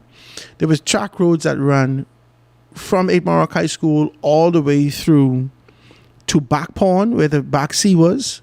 There was a track road that ran all the way to Jonestown and all the way to Seagrape. There was a track road. Like, you didn't have to take the main street, but everybody wouldn't go on the track road, okay? Boys who just graduated school, dummies. Let's just be very clear, okay? Because there was no sensible young man who was doing this. The dumb boys who entire idea was to be posted up on, in 8 Mile Rock High School, we had blocks. So you had the Seagrape block, you had the Jonestown block, you had the Hannah Hill block, you had the, it's just blocks. It was just blocks. Everybody had this kind of a cliqueless, gangish mentality. No. Nonetheless, fellas who were 30 years old, 25 years old, big grown men, would come to our school looking for girls when we was in school. Okay? This is a very true story. I'm telling you the truth. I told you the story before. I can tell you it again. Baby, don't cuss me out. This is just a story for an example. I don't want my wife to think I'm trying to relive things. I just saying, this is a story. This is a part of my experience in life. I used to like this girl. And going from the 8th grade to the 9th grade. No, in the 9th grade. I was in the 9th grade. And this was before the summer break. And I had decided to muster the strength to tell this girl I wanted to be my girl. In the 9th grade. For 2 days, I didn't want to go with my hands swinging. So for 2 days, my daddy used to give me $3 for lunch. $3 was a lot of food. I mean, a lot of money, because I could go by Nisi them. Nisi is our neighbor, but she cooked at school. Get one big curry dinner, and I could get a citrus punch. That's a whole lunch. That's a dinner. We didn't need break. If you needed a break, you know what I mean? You could get a couple coins and just, get a little snack or something like that. It wasn't a big deal. You didn't need a break. But lunchtime, you get a meal. I saved my lunch money for 2 days. I had $6.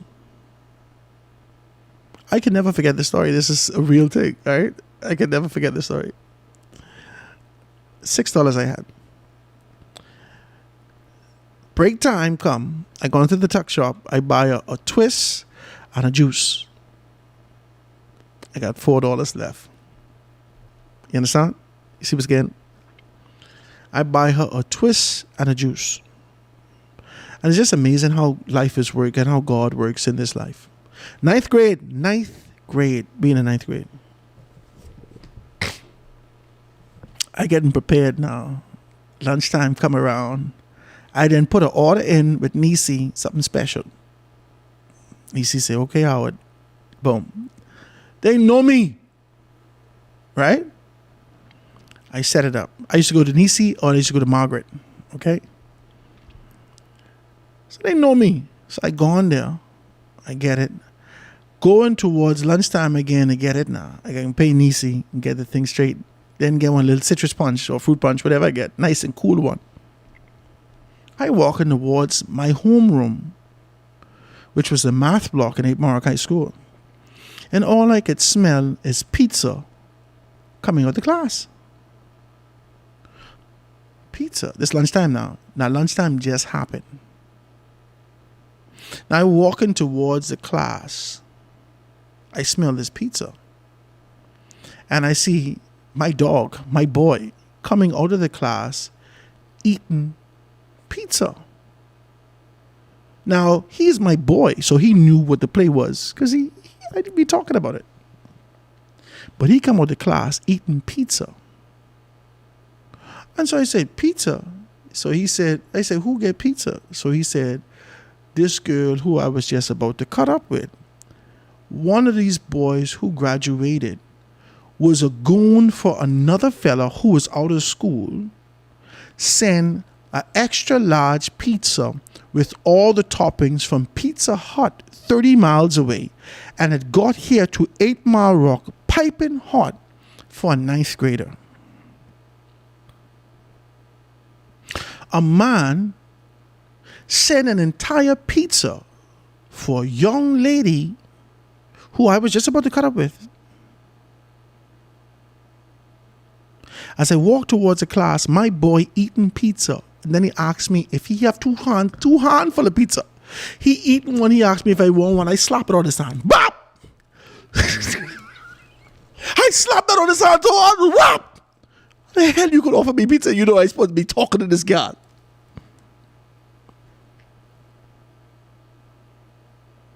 I'm trying to make you to understand something.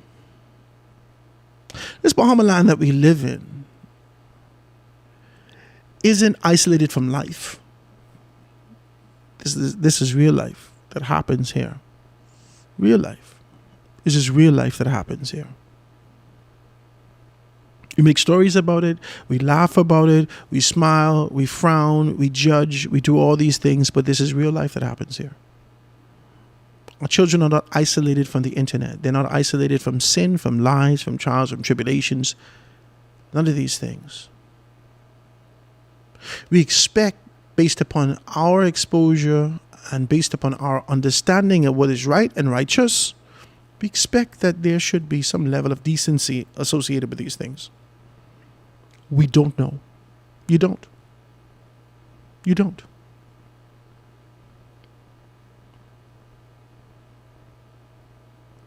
Stories like that existed where young girls were going with older men for a very long time.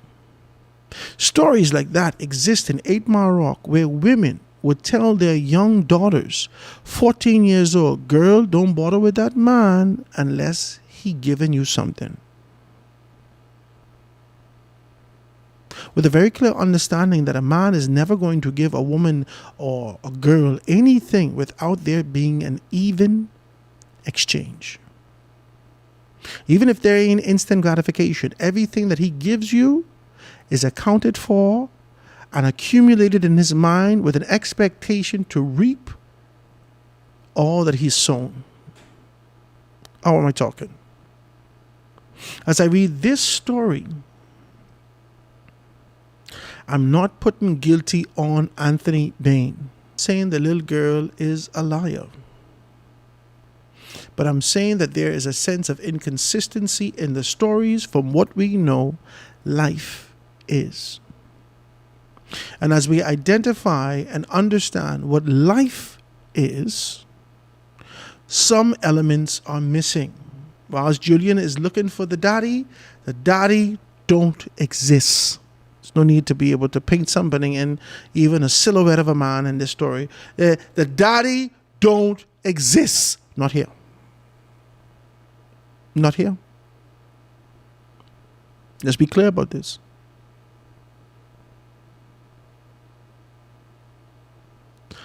To hold on to information that caused you to cry all night. Listen, the little girl say, well, she said she cried. Let's read. Hold on. She said it didn't hurt. She said it did hurt. She didn't scream, but she didn't cry. It didn't hurt. She didn't scream. Let's read. Julian. Hold on now, Julian. Let me get you the story and let me take a break. After the break, I can take a telephone call. Hold on. Let me get you the story. Hold on. It said that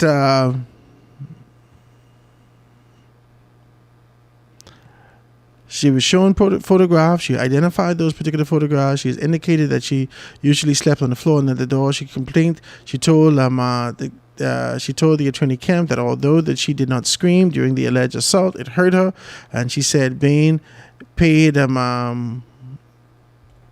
she said she cried somewhere on here. Let's see what she said. All right, she said Bain paid for her needs because her mother was unemployed at the time. Although the complainant alleged that Bain did not threaten her to prevent her from disclosing the alleged assault, she said that he asked her not to tell anyone. She said that she did not want to tell her mother because Bain was her mother's boyfriend. The complainant told the defense that she did not have a good relationship with her mother, suggested that the complainant ran away and she broke all these things. Where did it say? Did we see that? Did we read that?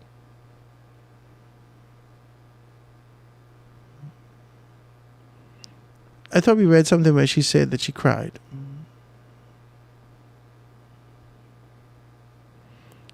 Yeah, the complainant said that she alleged these things, she circled these things, she identified the person in the photograph, she alleged these things. We read it. We read something that said that she cried.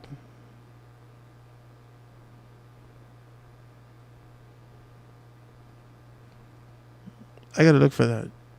She said she stood near the bed. She said that, okay, here we go.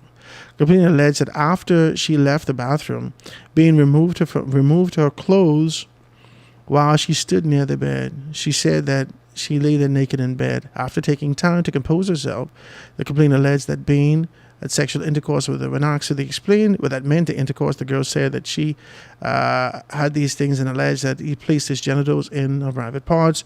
And then she said that she sat in the toilet and she cried after the alleged assault and felt bad.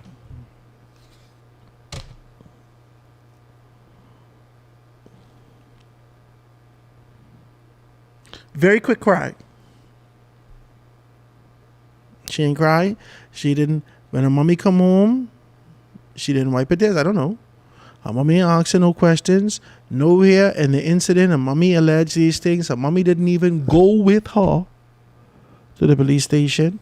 Her auntie take her. Her auntie informed another aunt. The two aunts took her and reported what allegedly happened before going to stay with her aunt. So the aunt take her entirely.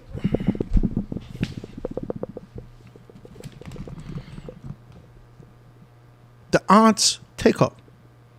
One say, okay, baby, you could stay with me. They had to convene. They had to, listen, this story too deep. And all the elements, though it wasn't much, showed me that there was a disconnect that exists in this particular space. It showed me that there's a disconnect that exists in this house that they were staying in. And this is too much. I pray for the little girl. I pray for transparency. I pray for accountability. I believe that you marred Anthony Bain's name as a 50-year-old man all over. And this is the same reason why teachers will not teach quietly. A lot of them have taken on this kind of position because the allegations that have been levied against them over the years Some of them have not proven to be true, but their name has been sullied in this community. It's hard when you reading books like the 48 Laws of Power that teach you how to be able to lie and so forth and so on. When you're watching these particular things and you can identify the glorification and the sort of a lifting up of those persons who were deceptive to get to their objective, and you learn these particular traits, there's no righteousness associated with that, you don't know whether or not this is manipulation. It don't matter if it's 11 years old or 91 years old. You don't know whether or not this is a manipulation. That's why you are innocent until proven guilty. However, you all make Anthony Bain guilty right away by putting his name in this paper. Well, not you. I know that the courts make this particular thing happen. These things didn't happen in a closed case. Allegations destroy people. You lose your job, you lose your relationship, your family turn their back on you, your friends turn their back on you, all because of speculations, allegations, and a desire, potentially, of being able to swivel your way out of another matter.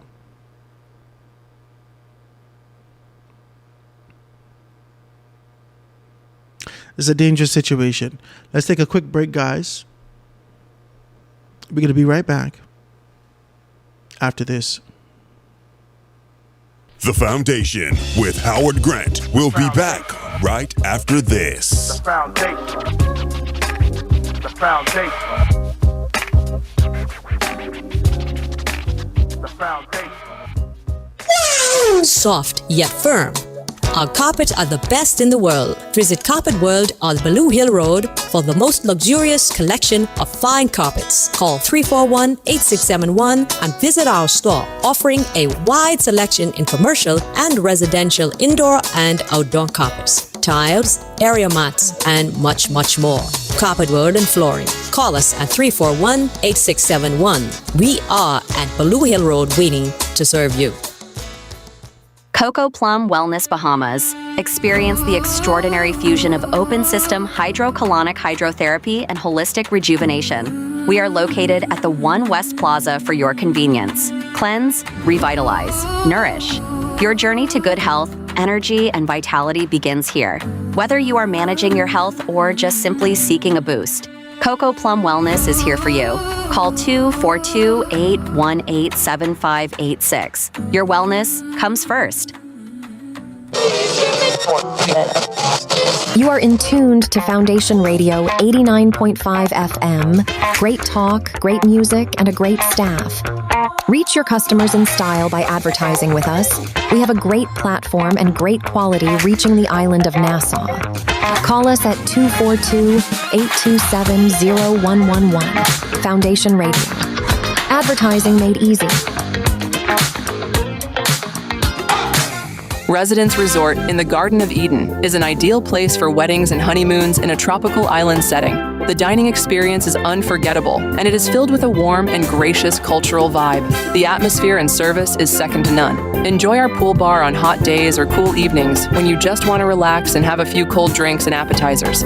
We are located at Eastwood, Fox Hill, Nassau, Bahamas. Phone 242-819-5574. That's Residence Resort in the Garden of Eden.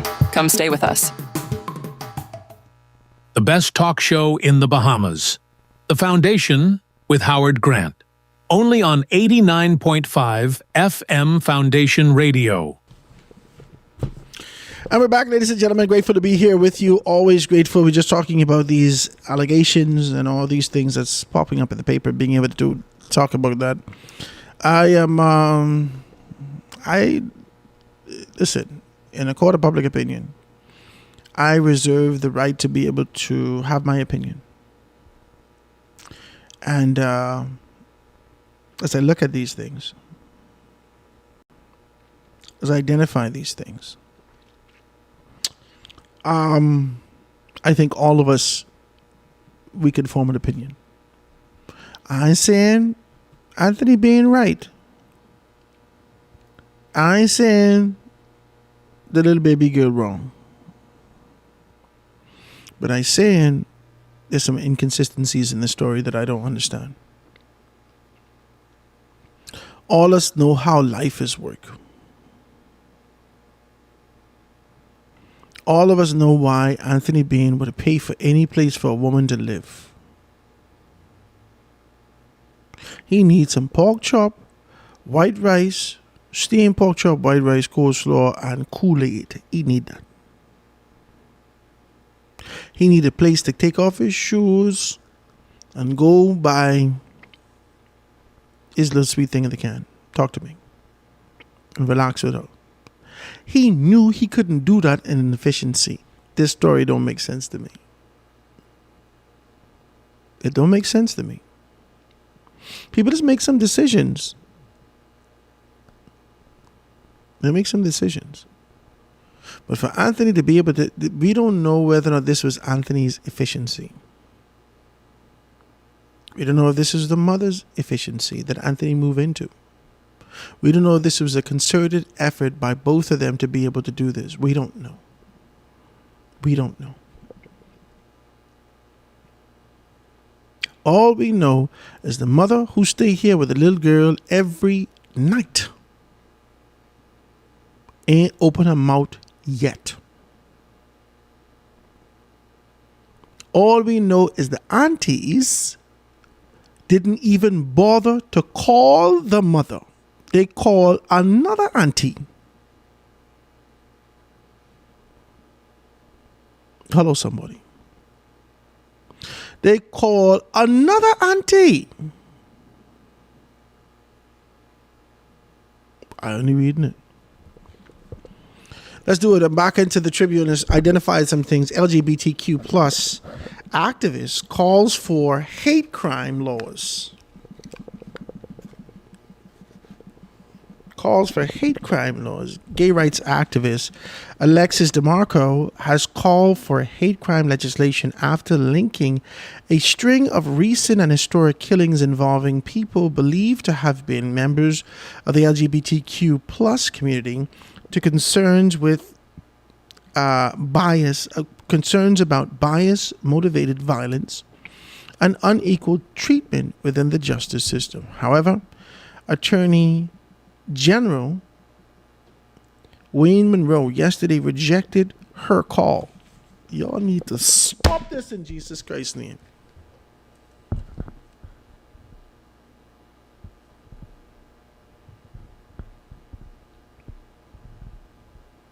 I could see if I was reading the Miami Herald. I could see if I was reading the New Yorker. I could see if I was reading Time, the Washington Post. I could see if I was reading some international, or you know what I mean, like some American-based concept and idea. Attorney General yesterday rejected her. Alexis, oh Jesus, I'm not gonna fight you and get into people's business. Let's see if we could push through this story. Saying that he had no briefing suggesting that the murders of the Bahamas were motivated by hatred of victims' sexual orientation.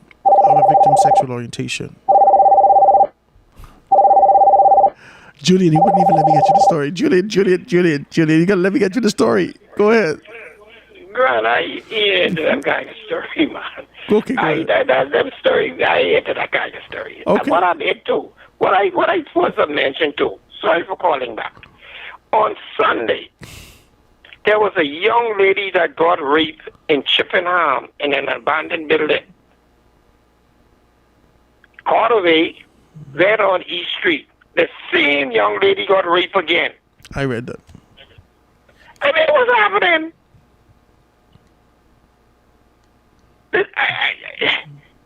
And she's raped by, watch this, people known to her. I ain't jumping to no conclusion. I ain't trying to do no case. But that's something is wrong with that. Ain't like the two fellas was in the same place. She got raped by two fellas in an abandoned building. She got raped in Chippenham. And on East Street, she got raped again the same day. We got to We gotta safeguard these people who are living in a broken situation. A lot of people are vulnerable, and we need to deal with that. I read that story also. But it has to be. I don't want to jump to no conclusion, but that's strange. I ain't saying it's impossible. Well, stranger things have happened. Yeah, stranger things have happened. Stranger things have happened. She even didn't get a chance to go to the police before she got raped again. I mean, why pass the police station from Chippenham? You have to pass at least 2 police stations. Why you stop to the police station? That's why we have to do the proper, thorough investigation. And these people joking. You can't They're just making say. a mockery of this government. Yeah, they're trying to make a mockery of the system. Yeah, the system. And You pass the police station. this just doesn't happen locally. This has happened globally. This is what has happened. This is what's happening. You have to know how to defend yourself. You have to know how to be able to deal with these things. And our Justice Department needs to be able to know how to be able to thoroughly vet and identify the pros and cons of what happened. But Brother Grant, you grew up in Grand Bahama. You're like Cable from a millionaire. Since Cable came to Nassau, all kinds of strange things start happening. They see these things on TV, and what happened is drop sleep for the picture over, so they even didn't know how to picture in. They drop sleep before the picture over. They know that people get catch and get killed and get this and get that. Because they drop sleep before the picture over. They something ain't right, man. Yeah. You can pass police station to go on East Street. Yeah. You Quaker Street police station right there. Yeah. Nassau Street police station right there. You coming from Chippenham. Yeah. I appreciate you calling, I promise brother. I ain't calling no more today, but can't get that promise for tomorrow. Okay, thank you, my brother. I appreciate your call. Yeah, man. Thank you so much. Let's just read this. I know he's saying into it, but let's read it. So it's the Bahamas. So Raymond Rose said that he had received no briefing suggesting that the murders in the Bahamas were motivated by hatred of a victim's sexual orientation. Miss DeMarco, let's take a look again. Miss DeMarco pointed in her particular to 2 killings this year, said that the stabbing death of the 63-year-old man whose body was found inside a burning Nassau Village duplex recently. And can I say this? This is the first time I ever hear this man anything to do with sexual orientation of this man. I'm not his personal friend. I know people who be his personal friend. I don't know. But this is the first time I would have heard about the gentleman who was stabbed and then burned down. They stole his car, his watch, and his PlayStation. Or his whatever the gaming console was. This is the very first time I would have heard any allegations about sexual orientation. First time. This is Howard. Recently, and the January killing of a 38-year-old man inside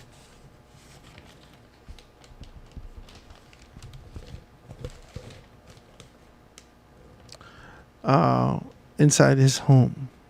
Police have not publicly identified the motive in either case, and Ms. DeMarco acknowledged that the authorities have not classified the deaths as hate crimes. However, she said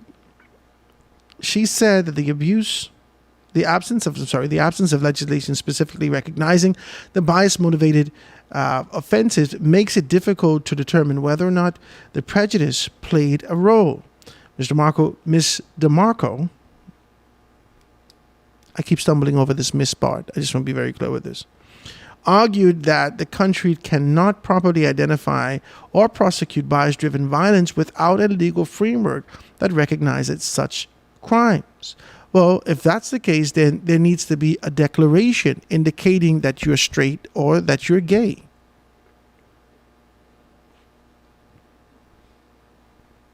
Am I correct? Maybe we go into your wallet and you look on your passport or you look in your driver's license, and we could be able to identify with an indicator on your driver's license if you're straight or if you're gay. How we can know the man gay if he never tell us he gay? Within the confines of your gay community, you would know who is a participant or who isn't a participant. Socially, the heterosexuals that exist in our society don't have these particular groupings that we can be a part of or that we are a part of. You have this grouping with sexual orientation to be able to identify persons with like-minded spirits. So therefore, this sort of a biased position, simply because one of your friends or community members have passed away, you automatically place a label of hate crime over that because death.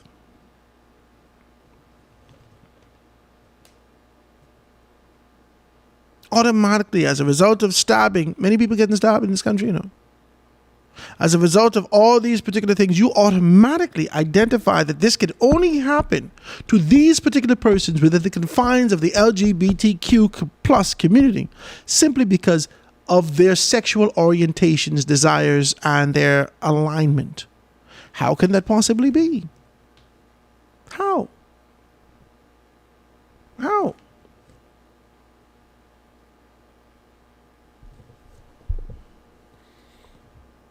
So it says, let's read the generalization now. Let's read it. Let's read the heavy generalization.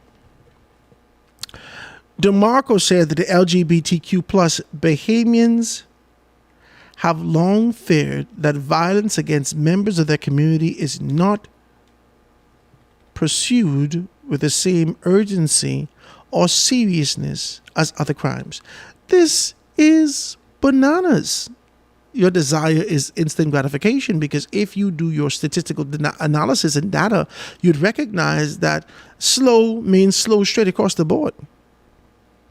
It ain't slow because this one may be of an alternative lifestyle. It ain't slow because this one is gay, straight, or indifferent. It ain't slow because this one is a Haitian or that one is a Jamaican. It ain't slow because all these allegations of slow that exist across the particular board has absolutely nothing to do with that. I'm not saying that they're slow, but I'm saying that if you are alleging that they're slow, you need to look across the board and identify these particular things. When perpetrators of the violence against the LGBTQ plus people receive convictions for lesser offenses instead of murder, many in our community are left questioning whether or not prejudice and harmful stereotypes continue to be able to influence the pursuit of justice. The way that you structure this, you're looking for the way that this is structured. It seems as though, it appears that you're looking for preferential treatment. How am I talking? The way that you structure this, it seems as though that there should be instant gratification and everything should be focused significantly of being able to identify the perpetrators. It seems as though you want there to be language, a posture, a position to be able to make this sort of a declaration that, yes, I've done this as a result of this particular thing, but that's not necessarily the case. And that has never been proven to be the case in this country. Has anyone gone to court and say, yeah, I had to kill him because he was a sissy? I can't remember that happening. You understand what I'm saying? That even outside of the recorded information that is presented and archived to identify what has happened during these particular cases, we did not hear this come out. In fact, the closest thing that would come out is you would find out that people were in a relationship. And that's when we say, oh, Jesus, I didn't know. This go this way and that one go this way and so forth and so on. I didn't know that.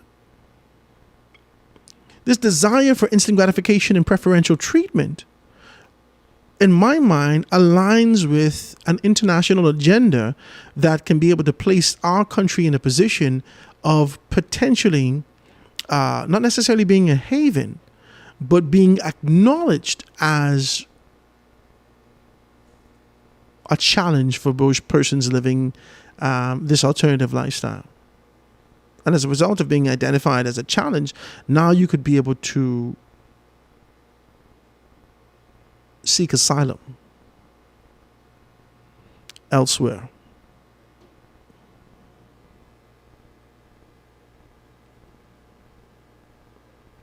How am I talking to you? I don't row with this. I just don't say.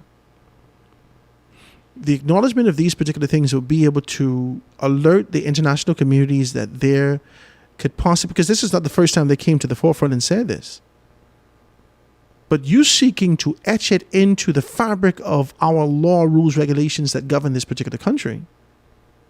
If you do the statistic analysis and being able to identify who you claim to be persons without them making a public declaration of their position on sexual orientation, how can you do that? How can a dead man or a dead woman post indicate that this is my sexual orientation outside of the fact that they were in a relationship with these particular persons?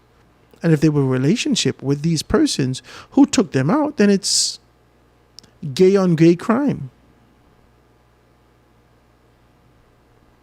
And so essentially gays are killing gays. This is what, how am I talking? Am I making sense or am I making no sense? This preferential treatment you seek is against your own community. Because historically, anyone with any affiliation with these particular things in this country were in a relationship. It's the crimes of passion.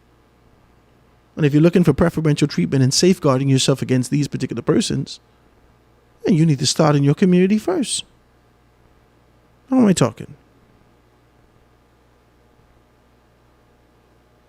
That's what I'm saying. If this is so, and people are getting snuffed out and taken out as a result of their orientation, sexually and otherwise, and you do the statistical math, the analysis, the data, we look at the points, and we make this determination, most of this crime is coming from crimes of passion. If these are crimes of passion happening within the confines of your community, you need to govern your own community. That's the first place you start. And secondly, I'm trying to figure out what sense this make to be able to come to the forefront and have this kind of a conversation to say to the entire world it's not safe for homosexuals to be in the Bahamas. Bahamians are not tolerant to homosexuals. That's inaccurate information. The first thing we'll say to you in our colloquial term, well, bully, you ain't getting nobody business. Once you ain't cutting up with me. This is inaccurate. And the only reason that you would wish to be able to formalize your particular position and make agitation in a national edition, in a national newspaper, is because this information can be read from an international standpoint and you could be able to find the asylum that you seek in other spaces. You could go to Europe and get a European passport and be able to find yourself comfortable in this particular position and live an entirely different lifestyle simply because you could claim, especially after relentless articles and an acknowledgement by the government, you can claim that the Bahamas is not safe for homosexuals. This is inaccurate information. This is inaccurate information. When I look at these, this is inaccurate information. Or because he or she was gay, bisexual, lesbian, gay, bisexual, transsexual, and what the Q is again, queer. And then the plus is two spirits and all kind of things like that. This is inaccurate information. There are homosexuals within the confines of your community who would have made public declarations and indicated that the government of the Bahamas, more specifically that the PLP government, are littered with homosexuals. That's what he said. I didn't say this. And if that's the case,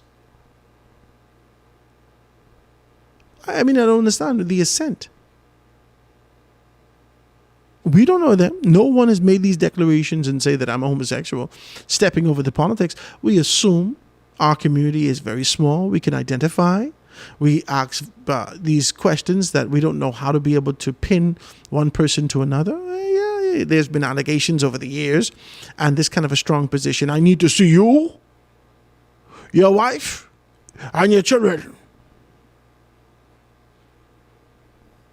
just to be able to quell this sort of a cry to find out whether or not your homosexuality is. Come on. This is silly to me, but it's agenda driven. And the entire community has an agenda. The entire community has a desire to be able to connect cross borders. And they're using legislation, they're using language, they're using the unification capability and their connections to be able to make these things happen, at the same time simultaneously putting us in the position, in the crosshairs of people who we service on a day-to-day basis as a tourism-based country. Why would we make this declaration? Why? Why would we make this declaration? For the finances that you're capable of being able to identify and reach out to, you should be able to put this together yourself. You should be able to get an independent investigator to be able to identify, to deduce, to make a determination, to be able to say, okay, I know that this one was a homosexual, that one was a homosexual, this one was a homosexual, this one was gay, this one was gay. Let's look over the past 10 years and be able to correlate this information and present an undeniable position to those people in authority and say, this is why we believe you should do this. Release the public information and let us see. I guarantee you, whatever names you put in there, even post-death, you can get sued. That's the first thing. Because if you put names in there and we reading it and you're putting somebody's cousin name in there and I's the fella cousin and I didn't never know that my cousin was gay and you putting his or her name in there to say that they're gay, how you could say that? My cousin, I didn't know my cousin was gay, but I knew that my cousin was a thief. Didn't know my cousin was gay, but I knew my cousin was a drug dealer. We assume that this kind of a sudden death and him or her being snuffed out was as a result of the nefarious activities that they would have been conducting and the way that they would have carried themselves all this other time. But now you saying to me, if it's because they was gay.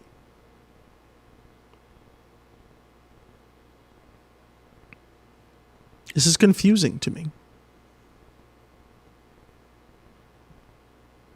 No one's going to make a declaration that I'm gay. No one's going to come out here and say, well, listen, I just want to let you know that the closet was getting stuffy and it's time for me to step out. That happens in the United States of America. It happens here also. There are a lot of people who are this local, this modern vernacular and analogy that they use. They're living their truth, which I think is a poor representation for the DNA that exists in them, for them to be able to utter such nonsense. That's not my business. It's not my business. But living their truth is wild. As though truth is pliable and shapeshifts from one person to another. Isn't that crazy? As though truth, that's facts now. Facts take on the identity of whatever the incident or the thing is, but the truth is undeniable and stands firm. Towering over every situation, always being able to pull back as a reference point what should and shouldn't happen. So you can't live your truth. It ain't your truth. You could live your desires. You could live what you're inclined to. You could live factually in this moment, but this ain't truth. This ain't your truth. You can't have a different truth than me. Let God be true and every man be a liar.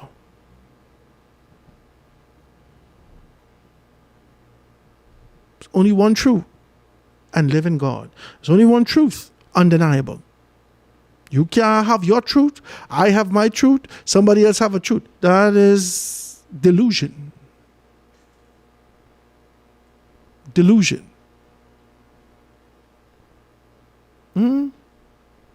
For years, people were comfortable with this sort of an idea. They say that, no, I'm a little bit bigger. I'm big-boned. Your bones are the regular size, sir. Your body is fat. Well, no, I'm not fat. I have a little eating disorder as a result of the PTSD. Always an excuse for something else. It is, you fat, sir, you fat. Let's deal with that. You fat. My truth and modification is, well, I have thyroids because, yes, but that ain't changing the fact that the truth is that you're overweight. This is the truth. The truth is absolutely undeniable. You can't live your truth in a silo. All us come through a womb. Unless you drop out the sky, you have the same truth as all of us. There's a standard being identified and set here. As well after two. Well, I want to thank you guys so much for being able to tune in with us today. It's been a great show, great opportunity to be able to talk about national issues for growth and development. I'm sure that you want to stretch out a little bit further and longer this kind of a conversation of what the court heard that Wilson and made the repeated homosexual advances towards Jones and so forth and so on. All this information's in the paper. Yeah, I agree.